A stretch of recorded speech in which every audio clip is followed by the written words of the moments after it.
Hi and welcome to the staff training for those of you proctoring the SAT. Hopefully this is helpful for you, and feel free to print this PowerPoint so you have it on hand as well for the day of the test. The SAT is set for April 13th, and then April 27th and May 18th are set aside for SAT makeup dates, which you shouldn't have to worry about, but in case any students have questions on that. So the schedule for the day on the 13th.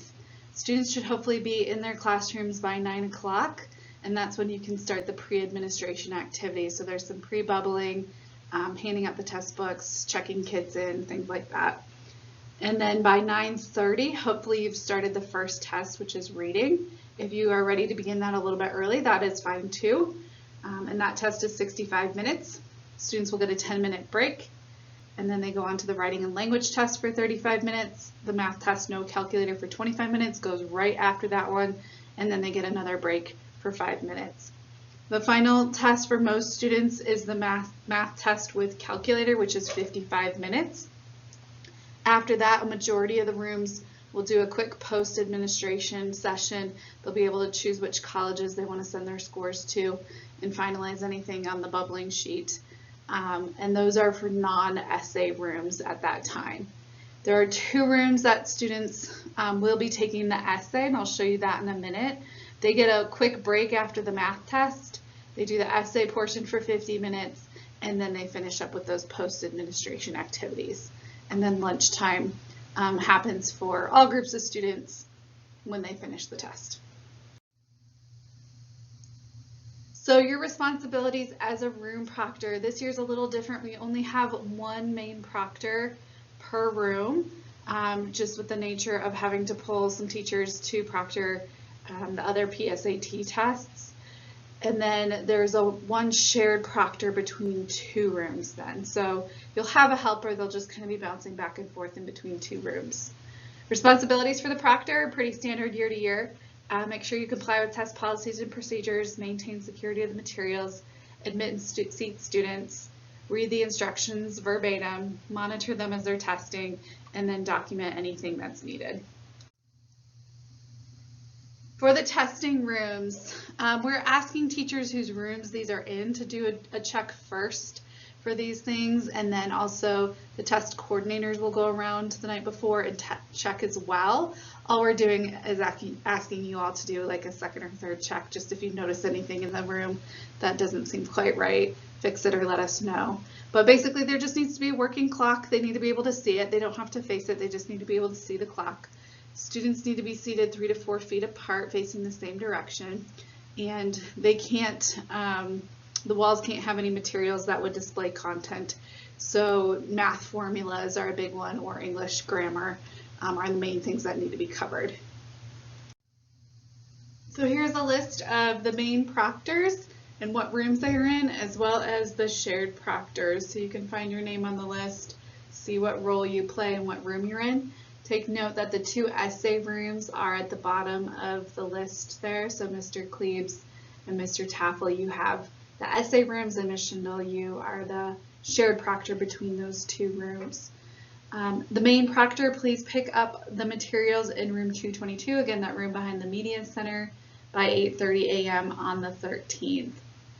If you are a staff member who is going to be proctoring for any students with accommodations, Mr. Brule will get that information out shortly. So on test day, you'll pick up a box with all your supplies. In it, you'll find the test books and answer sheets. And of course, the essay rooms will have essay books as well. So those 2 rooms were listed on the previous slide. We'll have an attendance roster with which students should be in your room. You'll have the testing manual. It's recommended that you pick this up actually from Tim prior to that test day and kind of skim through the script and get familiar with it. The manual also includes 2 forms that you will be filling out as well. We'll include the SAT school day student answer sheet instructions. This is really used at the end in that post-administration section for students to look up college codes so they can send their scores to 4 colleges for free. We'll have some number 2 pencils. Super important, we'll have a checklist for you as the proctor, and it tells you what you need to do before the test, during the test, and after the test. We do ask you check off everything on that list prior to bringing your materials back to the room.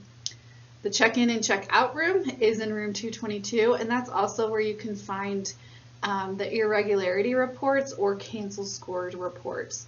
So we're not putting these in each of the boxes, but if something, kind of off happens in your room and you think it might have been a test irregularity or something like that, we just ask you to come to room 222 and you can talk it through with one of the testing coordinators. And if it is an irregularity, fill out the report there. And then if a student wants to cancel their scores for any reason, maybe their calculator misfunctions or they're not feeling well, again, just send your extra proctor to room 222 and we'll help you fill out that form. Part of your job as proctor is to maintain security of the tests. A piece of that is making sure you follow the script exactly. Students can ask questions during instructions and you can repeat the instructions as needed. Remain vigilant as they are testing and always have a staff member in the room. Make sure students do not use calculators on the non-calculator portions of the test. They need to have their phones put away and they can't even use these things during breaks. Don't leave the tests unattended or allow the tests to leave the room. And back to the phone piece, they really need to be put in backpacks to the side of the room. They cannot be on their personal bodies and they need to be powered off. Again, they cannot use them during breaks either. And then food or drink is allowed only during breaks. Before the test begins, please make sure you post this information on the board for students. They're going to need to know the test date, put Rocky Mountain High School and the city and state, our 6-digit school code, which is 060588. This is written on your checklist. It's in your manual, and it's also obviously right here if you print this for reference. The room number is often referred to as the room code in the manual, but we are using room numbers for that. And then you will post whether your room is just the SAT or the SAT with essay, and then use a number 2 pencil only. Do not use a pen or mechanical pencil. All of this information, again, in the manual and also in your checklist. When it comes to admitting students and taking attendance, if you recognize the student personally, that counts. If another student in the room says, yeah, I know this is so-and-so, that counts. Or you can ask for a photo ID. So their driver's license or school ID, if you have a yearbook handy, if you can look them up in Synergy, anything like that that you can identify is fine. So at the door, you'll check their IDs and then you'll mark the roster if they're there or absent. And then you can direct students to their seats. So you can just start them alphabetically and then snake them around the room. Once the test books have been distributed, which is on page 20 in the manual, that's part of the script, that's kind of the cutoff for allowing any late students in. So if you haven't gotten to that point, please admit them. You might have to catch them up on a little bit of bubbling on the break or at the end of the test. But if you haven't passed out the actual test book yet, go ahead and admit them and let them take it up. Take the test. Otherwise, they do need to go to the media center if they're after that point, and they will have to do the makeup test. Again, no cell phones. Make sure you remind them that they are powered off, not just on silent, but turn them completely off. Have them put any personal items to the side of the room and away from their seats. They are allowed a calculator on one of the 2 math sections. They don't have to have one, so if they forgot it, they can do it without. And then again, make sure that you know where the test books are at all times when you're kind of busy seating and admitting students. When it comes to administering the test, again, make sure you're taking attendance on the provided attendance rosters. Follow the script exactly as it's written. Don't hand out the test books till it says to do so on page 20. Distribute the test books down rows in the serial number order. Make sure to keep the books in that serial number order. It'll make it a lot easier when you have to fill out the seating chart. And then you or your helper proctor can fill out that seating chart and write in that serial number of the test books as the other one is reading some of the directions. As you start to administer the test, then you're going to follow the script starting on page 17, and that we have labeled for you in the manual. A couple things to note. Students will need to fill in their state ID number. They will not know this number because it's not their PSD ID number, it's the state ID number. And so in box 5 on their answer sheet, they will bubble in the number that is found in the upper left-hand corner of the label that's on their answer sheet. That's their state ID number. Also, you will follow the script for uncombined rooms. We do not have essay students mixed in with non-essay students, so they're not combined. And we have that marked for you as well. Again, start the first test by 9:30. Make sure you administer them in order. Provide accurate timing of them, including documenting the start and stop time on the board for students to see. You'll announce 5 minutes remaining in each session. And students do need to remain quiet for the full length of the test. Even if the room does finish early, you give them that full time in case they need to come back and check their answers. They can do scratch work, but they do need to do it in their booklets. They are not allowed to have any scratch paper. And then, as I mentioned before, in the post-administration session, you'll hand out that student answer sheet instructions. They have college codes, and they can send their scores up to 4 colleges for free. We have gone through the manual and crossed off pieces that you're not going to use, especially in that post-administration session. And as I mentioned before as well, report any irregularities to test administration. After the test, of course, you'll collect the answer sheets and test booklets. You're going to make sure that all identifying information is complete. Again, on our checklist for you, we have the boxes listed that please double check and make sure that all students have filled out.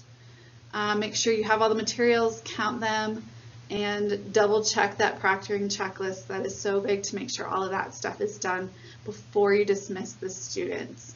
A couple things that have happened in the past when teachers come to bring the boxes back is sometimes that testing room materials report in the back of the manual has not been filled out, and that's again where you document how many tests you took out, how many tests you brought back, and then also making sure the students have signed that certification statement on the back of their answer sheets. So those are big things, and again, if you follow the checklist, you won't miss any of these steps. Please do not dismiss students until 12:50 at the earliest. That's when the cafeteria is expecting them for lunch. If you go a little bit over that, that's okay. We've kind of expected it to go closer to 1 o'clock. And then once you do dismiss them, then you or the second proctor can return the supplies to room 222, which is that testing room behind the media center. So some questions that tend to come up. How late is too late to admit a student? Again, I kind of talked about this. If you've handed out the test books and gotten to page 20 in the script where it tells you to do that, then it is really too late, and they do need to take the makeup exam, so you can send them to the media center for the morning. If a calculator dies during the test or they forget one, they are encouraged to bring backup batteries or even a backup calculator. So if their calculator dies, they can raise their hand and tell you that they need to get out their new one, and you double check that it's one that complies with the rules, and that's fine. If they don't have a backup one, or if they forgot one altogether, again, the test is written in a way that they can complete it without having a calculator. So they have that option, or they can choose to cancel their scores at that point, and they would have to cancel their scores for the entire test, so not just the math section. And then they can take the makeup exam. An acceptable calculator, page 39 of the manual lists those examples. And if a student wants to cancel their test score, again, have one of your extra proctors come down to room 222 with the student to fill out a form. Your irregularity chart, pages 42 to 52 in the manual, list all the different irregularities that might happen.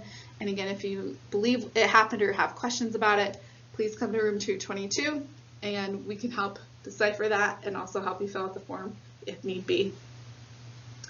What if a student is writing their answers in the test book but not on the answer sheet? Remind them that they need to write their answers on the answer sheet. It is okay to remind them once to do that. What is considered a student's legal name? The script does say they need to use their legal name. However, in Synergy, we don't always have the legal names. They can use their name that's listed in Synergy, which is also the names that are on their labels. If their label is just wrong, then we can get them a brand new answer sheet. But if it's their preferred name that is in Synergy, it's okay to use that as their legal name. And just a reminder, students cannot read or write if they finish the test early. They do just have to sit quietly. Finally, if you have questions either before the test or during, you can email Tim Brule During the test, you can send a proctor, and that's, again, during the test too. Tim will have his computer and laptop, so you can shoot him an email. You can send the extra proctor to room 222 to go ask questions. We'll have test coordinators in there. And then there's cell phones for Tim, Nicole Fosnacht, and Gina DeFelice, who are all helping with the SAT, so you can shoot them a text, give them a call if you do have questions.